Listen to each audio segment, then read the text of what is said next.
다른 사람은 안중에도 없고 자기가 최고인 양 거들먹거리는 사람을 가리켜서 우리는 독불장군이다 이렇게 얘기를 합니다. 여러분 주위에도 독불장군이 참 많죠? 하든 안중에 없고 자기가 최고인 줄 알아요.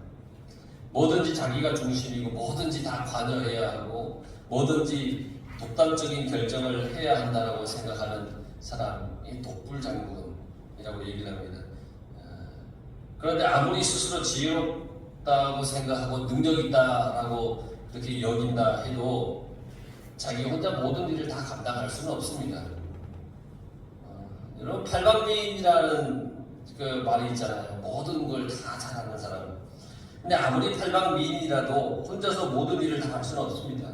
오히려 이 팔방미인보다 또 요즘 어때요? 한 가지 일에 전문적인 지식과 능력을 가진 사람을 더 선호하는 세상이기도 하고요. 혼자 다 할 수 없는 겁니다. 사람들을 각각의 위치에 따라 배치를 하고 또 능력을 발휘하도록 돕는 사람을 리더라고 그렇게 얘기를 합니다. 그런데 리더라고 혼자 모든 걸 다 할 수 있는 것도 아닙니다. 그래서 적절한 위치에 그 자리에 맞는 사람을 세우는 것도 능력입니다. 왜냐하면 그것이 분별력이고 판단력이기 때문에. 그래서 어떻게 사람을 잘 세우느냐 이것도 능력이에요. 가장 미련한 리더는 누구냐면 혼자서 모든 걸 다 하려고 하는 사람이 있어요. 이게 가장 미련한 리더예요. 그런데 그 미련한 사람이 저였어요. 저도 그런 적이 너무너무 많았었어요. 옛날 교육전도사 시절에 혼자서 모든 걸 다 하려고 한 적이 있어요. 그때는 제가 스스로 생각할 때 너무 오만한 생각을 많이 가지고 있었어요. 나는 재능이 다양하고 많으니까 뭐든지 다 할 수 있어. 그렇게 생각을 했습니다. 그래서 무슨 일이든지 다 관여하고 간섭하고 다 끼어들고 그렇게 했어요. 그런데 시간이 지날수록 그렇게 하는 게 얼마나 피곤하고 힘이 드는지 나중에는 막 지쳐버리고 말았어요. 야, 내가 참 오만했다라는 생각을 가졌어요. 그런데 이렇게 모든 것에 다 관여하고 간섭하는 이유가 있어요. 그건 바로 이제 믿음에 관한 문제인데 상대방에 대한 믿음이 없기 때문에 때로는 나보다 잘하는 사람이 없다라고 생각하는 그 교만한 생각 때문에 다른 사람에게 일을 맡기지 못하고 혼자서 다 하려고 하는 그런 어리석은 사람이 있는 겁니다. 그러니까 믿음을 가지고 사람을 잘 훈련시키고 잘 배치해서 함께 힘을 합하는 게 현명하고 쉬운 길이에요. 그리고 공동체가 건강하게 유지되는 그런 길이에요. 교회도 마찬가지예요. 혼자 한 사람이 모든 걸 다 맡아서 하고 다 관여하고 다 그냥 간섭하려고 그러면 그 교회는 결국은 건강하지 못해요. 모두가 다 각각의 위치에서 하나하나의 재능을 가지고서 각각의 자리에서 일을 하면 그 교회는 건강한 교회가 될 수 있어요. 뭐냐, 결코 우리는 혼자서 모든 것을 할 수 없다는 거예요. 일례로 저도 혼자서 교회를 다 어떻게 할 수 없어요. 저는 정말 못하는 게 식물을 키우는 거예요. 정말 못해요. 얼마나 못하는지 몰라요. 하자 그러면 정말 신경질부터 나요. 왜냐하면 못하는 거 자꾸 하자니까. 너무너무 싫어요. 근데 요즘은 키우진 않지만 옮기는 건 하긴 해요. 저 혼자 다 할 수 없어요. 할 수 있는 사람이 같이 돕고 또 함께 해야 할 수 있는 거예요. 그러니까 우리는 결코 혼자서 다 할 수가 없어요. 그래서 합력하는 것이 얼마나 중요한가. 그래서 바울 사도도 얘기했잖아요. 합력하여 선을 이룬다는 거예요. 합력해야 된다는 거예요. 힘을 모으고 돕는 것, 자기 자리에서 자기 역할을 성실하게 감당하는 것. 오늘 성경에 있는 말씀도 그런 얘기예요. 자, 모세가 혼자 백성들을 돌보고 재판을 하고 있었어요. 그런데 그걸 하루 종일 하는 거예요.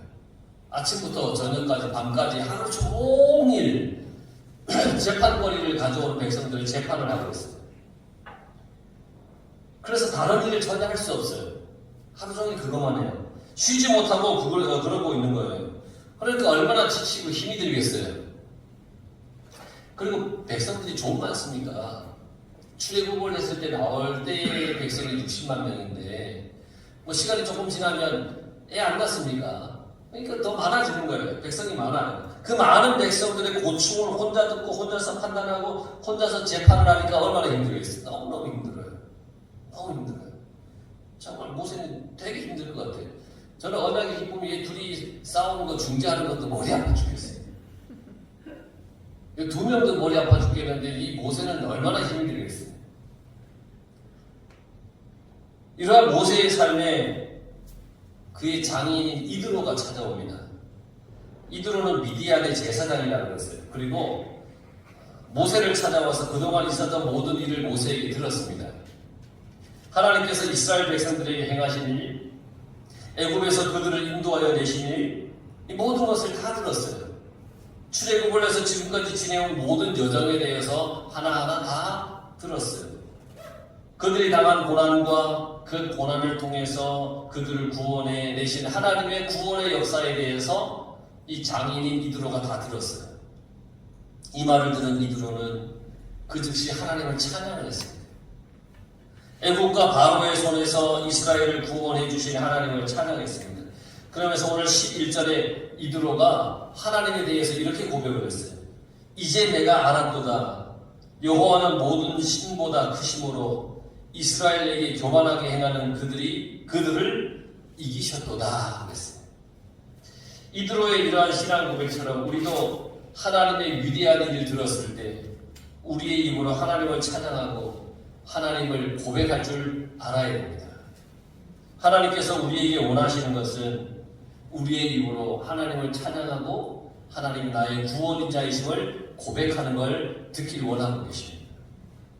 그래서 말씀을 들을 때, 찬양을 할 때 여러분 주저없이 하나님에 대한 감사와 기쁨을 고백하시길 바랍니다. 하나님께서 우리의 신앙을 고백할 때, 우리가 하나님께 우리의 신앙을 고백할 때 우리 주저없이 해야 됩니다. 주저없이 해야 됩니다. 왜냐? 주저한다고 하는 건 아직 진심으로 하나님의 은혜를 깨닫지 못했기 때문에 주저하는 겁니다. 하나님께서 우리에게 베풀어 주신 은혜를 깨닫고 알고 느낀다면 아마 자기 가만히 앉아 있을 수가 없을 겁니다. 감성이 풍부한 사람은 현실 눈물을 흘리면서 그 은혜에 너무너무 감격을 할 겁니다. 구원의 은혜를 가슴 깊이 깨달았다면 나의 심장이 너무너무나 쿵당쿵당 뛸 겁니다. 하나님 이렇게 나를 사랑하시는구나. 몸이 건조하게 이 자리에 앉아 있을 수가 없는 겁니다. 맞아, 하나님이 나를 구원하셨어. 그런 어떤 은혜의 어떤 감사의 마음으로, 기쁨의 마음으로 우리가 예배를 드릴 수밖에 없는 거예요. 지금 여러분은 어때요? 예배를 드리고 말씀을 듣는 지금 나는 어때요? 이드로처럼 그의 고백처럼 이제 내가 알았다. 손뼉을 팍 치면서 하나님의 위대하심을 내가 찬양합니다. 이런 고백이 우리 가운데 있어야 되는 거예요. 하나님이 모든 신들보다 크다. 소리를 높여 찬양해야 돼요. 모든 악한 세력을 하나님께서 이기시는 분이라고 우리가 말할 수 있어야 됩니다. 그리고 모세와 같이 우리도 우리에게 향하신 하나님의 위대하신 그 일을 다른 누군가에게 말해야 됩니다. 말해야 들을 것 아닙니까? 전해야 알 수 있지 않겠습니까? 우리도 모세처럼 하나님의 위대하심을 전해야 됩니다. 그리고 혹 우리가 하나님의 위대하심을 들었다면, 깨달아졌다면 하나님을 찬양하고 우리의 입술로 하나님을 높여야 합니다. 자, 이렇게 모세로부터 하나님의 위대함을 들은 이드로가 다음날 모세가 뭐 어떻게 하루의 삶을 하나 이렇게 지켜봤어요. 그런데 아침부터 저녁까지 모세가 홀로 앉아서 백성들을 대하는 겁니다. 모세가 백성들의 재판을 하루 종일 혼자 하고 있는 겁니다. 근데 이드로의 눈에 이렇게 보니까 그게 좋아 보이지 않았어요. 그래서 18절에 보니까 너와 함께한 이 백성이 필경 기력이 쇠하리니, 그러니까 모세만 기력이 쇠한 게 아니라 이 백성들도 기력이 쇠해지는 거죠. 이 일이 내게 너무 중함이라 내가 혼자 할 수 없습니다. 그래요. 모세만 지친 게 아니라 백성도 지쳐요. 왠지 아세요? 늦게 오면 늦게 온 대로 기다려야 돼. 언제 나의 차례가 올지 몰라. 그러니까 지치는 거예요. 여러분 줄 서 보셨죠? 기다려 보셨죠? 요즘에야 번호표를 뽑고 기다리니까 한 몇 번쯤이면 내게 오겠다. 띵동 101번 고객님 한 101번 딱 하면 내가 120번 들고 있으면 야 이제 19번 남았다. 띵동 몇 번 남았다. 뭐 대충 짐작을 할 것 아니에요. 그 번호표가 있으니까. 근데 모세 시대 때 번호표가 뭐가 있겠어요? 그냥 언제나 줄 쭉 서 있는 거예요. 그리고 내 앞에 있는 사람들의 재판이 길지 짧을지도 어떻게 알아요? 아무도 몰라. 그러니까 지치는 거예요. 백성들 기다리면 백성들 지치고 그 많은 백성을 재판해야 하는 모세도 지치는 거예요. 이때 이드로가 지혜를 줍니다. 우선은 백성들을 가르치라는 거예요. 뭘 가르치느냐면 하나님의 율례와 법도를 가르치라는 거예요. 마땅히 갈 길과 할 일을 가르치라는 거예요. 그렇게 하면 훨씬 수월해진다는 겁니다. 모세에게 문제를 가지고 나오는 경우에 재판을 하기 위해서 문제를 가지고 나올 거 아니에요? 그 중에는 그리 중하지 않은 문제들을 가지고 올 때도 있지 않겠습니까? 아니면 아주 쉬운 옳고 그름의 판단을 가지고 나오기도 하지 않겠습니까? 뭐 예를 들자면 우리로 치자면 무단 횡단을 하지 말라 가르치라는 거예요. 쓰레기를 아무 곳에나 버려서는 안 된다. 이걸 가르치라는 거예요. 그러면 쉽고 가벼운 문제를 가지고 오지 않아도 되기 때문에 훨씬 수월하다는 거예요. 뭐 그러지 않겠어요? 아이 모세요. 얘가 쓰레기 버렸습니다. 그러니까 얘 좀 어떻게 판결해 주세요. 뭐 이런 문제 가지고 올 수 있지 않겠어요? 보니까 좀 무단횡단했습니다. 빨간 문제 건넜는데요. 이야, 뭐 저렇게 다녔는지 모르겠어요. 좀 판단해 주세요. 뭐 이렇게 올 거 아니에요. 쓰레기 문제가 뭐 그리 대수냐 할지 모르겠지만 쓰레기를 함부로 버리지 말라고 광고도 하고 계교도 해서 지금 이 정도입니다. 우리나라가. 이 광고도 하고 계도도 안 했으면 지금 저 아프리카에 못 사는 사람처럼 여기 쓰레기가 잔뜩 있을 겁니다. 그렇게 계도를 해도 명절 때 고속도로에 보면 수백 톤의 쓰레기가 쌓이지 않습니까? 이들로는 가르치라는 거예요. 또한 하나님에 대한 믿음의 법도도 가르치고 지켜야 할 율례를 가르치면 일이 많이 줄어들 거라는 거예요. 가르쳐야 알아야 잘못된 것을 안 할 텐데 가르치지 않으면 이게 잘못인지 아닌지도 몰라서 한다는 거예요. 그래서 죄다 가지고 다 재판해달라고 한다는 거예요. 그런데 가르쳐야 될 것을 가르치면 이게 잘못된 것인지 알면 안 한다는 것이죠. 그리고 지금 이스라엘은 더 이상 족장의 시대가 아니에요. 족장이 누구냐면 아브라함, 이삭, 야곱을 족장 시대라고 얘기를 해요. 그런데 이제는 이 가족 단위의 이스라엘이 아니에요.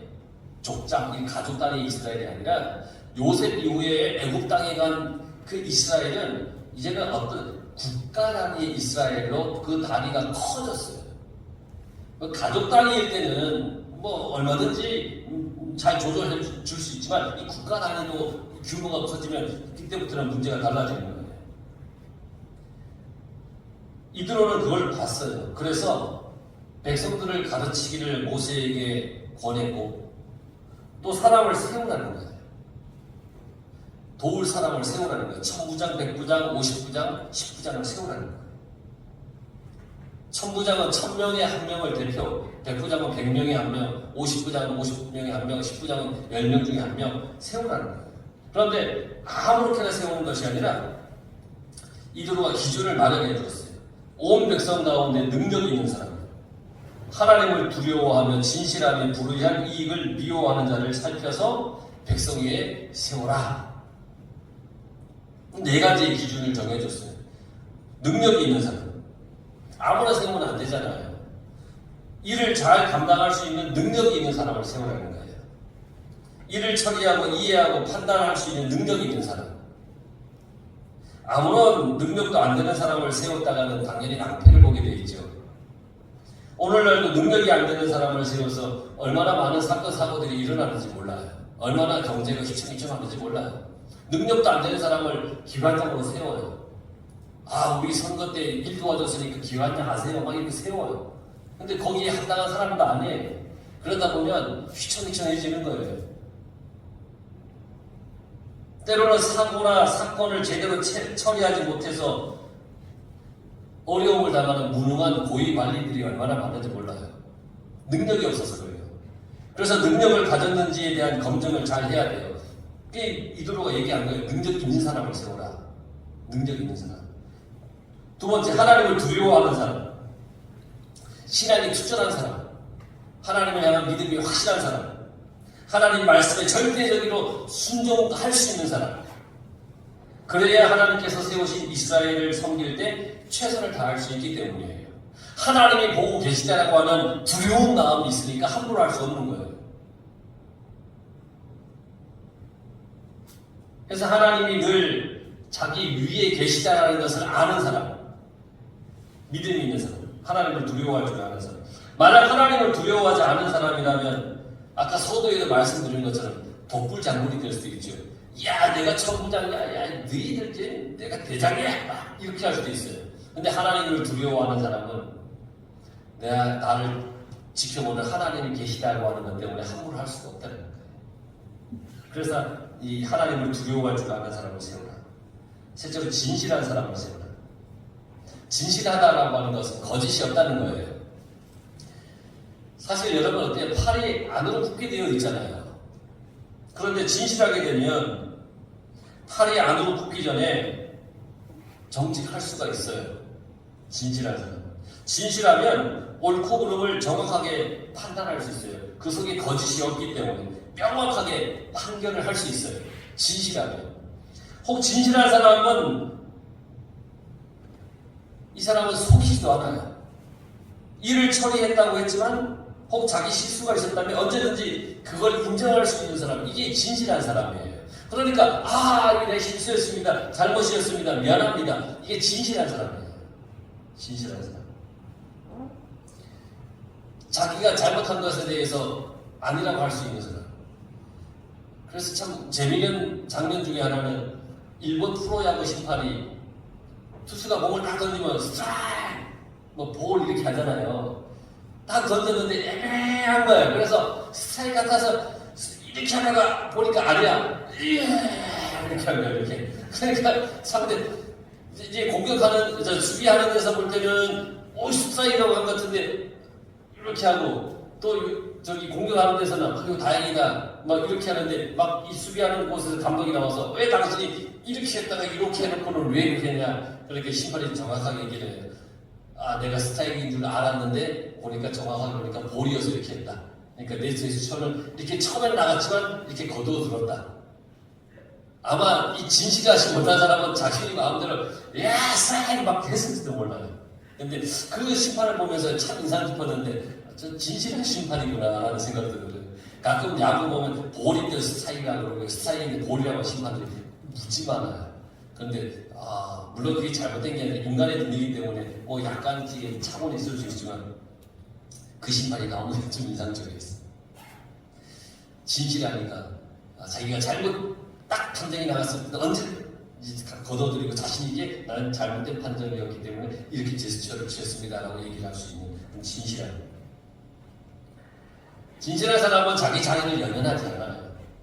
최선을 다할 뿐이에요. 그래서 진실한 사람을 세우라는 거예요. 마지막으로 불의한 이익을 미워하는 사람을 세우라는 거예요. 뇌물을 미워하는 사람. 싫어하는 것보다 더 강한 표현이 뭐냐면 미워하는 거예요. 미워하는 거예요. 나 그거 싫어. 이거보다 나 그거 미워해. 이게 더 강한 표현이에요. 그 뇌물 자체를 거들떠 보지 않는 거예요. 불의한 이익을 미워하니까 관심조차 없어요. 뭔가 판단을 할 때 뇌물을 받게 되면은 절대로 옳은 판단을 할 수가 없어요. 뭘 먹었는데 어떻게 그걸 옳은 판단을 하겠어요? 못해요. 계란 하나라도 받아 먹으면요, 이 옳은 판단을 할 수가 없어요.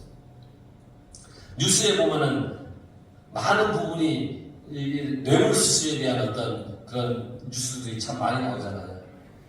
뇌물을 받고 법을 만들어 주기도 하고, 그래서 말도 안 되는 법들이 생겨나기도 하고 막 그래요.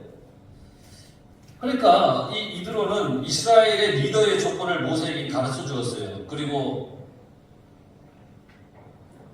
그들에게 큰 일만 모세에게 가져오라는 거예요. 작은 일은 세운 리더들에게 맡기라는 거예요. 그들을 믿고 맡기는 거예요. 네 가지에 합당한 사람들이기 때문에 믿는 거죠. 그렇게 해야 모세도 일에 여유가 있는 것이고 백성들을 잘 이끌어갈 수가 있는 거라는 거예요. 우리는 절대 혼자 뭐든지 다 할 수는 없어요. 하나님께서 그렇게 만들어 놓으셨어요. 자기가 혼자 다 할 수 있다고 하면 그건 교만이에요. 또한 스스로 과중하게 해서 자신을 괴롭히는 거예요. 결국 하나님은 우리가 서로 도우며 살아가도록 만들어 놓으셨어요. 서로 도우며 협력하며, 그리고 가장 중요한 것은 하나님의 도움을 구하고 받아야 한다는 거예요. 우리의 구원은 내가 처한 환경이나 나의 조건으로 인해서 주어지는 게 아니에요. 구원은, 나의 구원은 하나님께서 주시는 것이에요. 그래서 우리는 하나님의 도움을 받으며 살아야 하는 그런 인생이에요. 세상에서 나를 돕는 것이 많이 있지만 가장 근본적이고 중요한 하나님의 도움을 늘 구하며 살아가야 됩니다. 또 교회 안에서는 우리 교우들 간에 서로 협력하고, 내가 잘하는 것은 하고 내가 못하는 것은 남이 잘할 수 있는 사람에게 맡기고, 그거에 잘했니 못했니 지적하지 말고 믿고 맡겨놓고 뭐 이렇게 하는 어떤 협력, 이런 것들이 교회 안에 있으면 교회도 평안하고 이 속에 은혜가 넘치고 그러는 거예요. 그러니까 우리의 삶이 하나님께서 주시는 은혜로 그렇게 살아갈 때 쉽고 가벼워질 수 있다는 거예요. 여러분, 하나님께 모든 걸 맡기고 주님 주시는 작고 가벼운 멍에를 메고 우리의 삶을 기쁨으로 여러분들 다 살아갈 수 있기를 간절히 축원합니다.